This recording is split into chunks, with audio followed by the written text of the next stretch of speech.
পার্থ চট্টোপাধ্যায়ের প্রত্যাবর্তন ঘটেছে বিধানসভায় এই মাধ্যমিক পরীক্ষার প্রাক্কালে।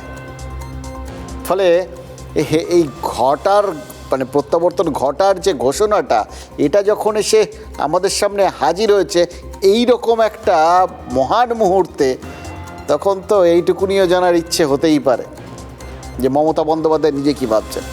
দেখুন, চলতি বিধানসভার অধিবেশন মানে শেষ অধিবেশন, সেটা শুরু হলো আজ 5 তারিখ। ভোট অন অ্যাকাউন্ট মানে আধা বাজেট পেশ হবে।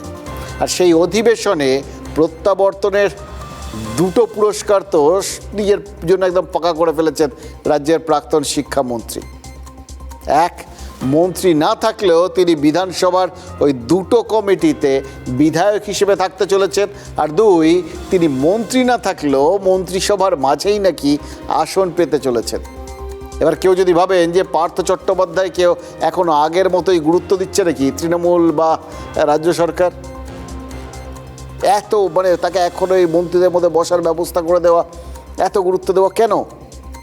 এবং তাও দেখলেন তো এই শিক্ষা সংক্রান্ত যে কাঁটাগুলো আর যখন তখন একটু ভালো করতে গেলেও হাতে বিঁধছে, তার সূত্রপাত তো ওনার হাত ধরে।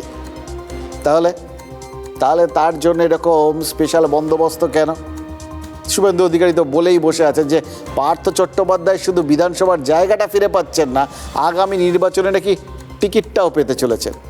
আর যদি তাই হয় তাহলে শিক্ষা দুর্নীতির যে কাঁটাটা ওই অভিভাবক আর শিক্ষক তৃণমূলের গায়ে ফোটালেন, সেই কাঁটাটাই যে রাজ্য সরকার এবং শাসক দলের গায়ে বিরোধী দলগুলো বেঁধাবে, এটা কি মমতা বন্দ্যোপাধ্যায় বুঝতে পারছেন না?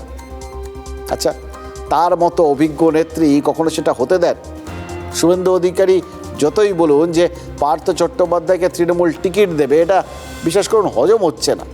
কারণ একমাত্র মমতা বন্দ্যোপাধ্যায় জানেন বিধানসভায় কারা কারা তৃণমূলের টিকিট পাবেন। কিন্তু তিনি কি ভাবছেন সেটা তো দেবা না জানান্তি, আমরা তো মনুষ্য মাত্র।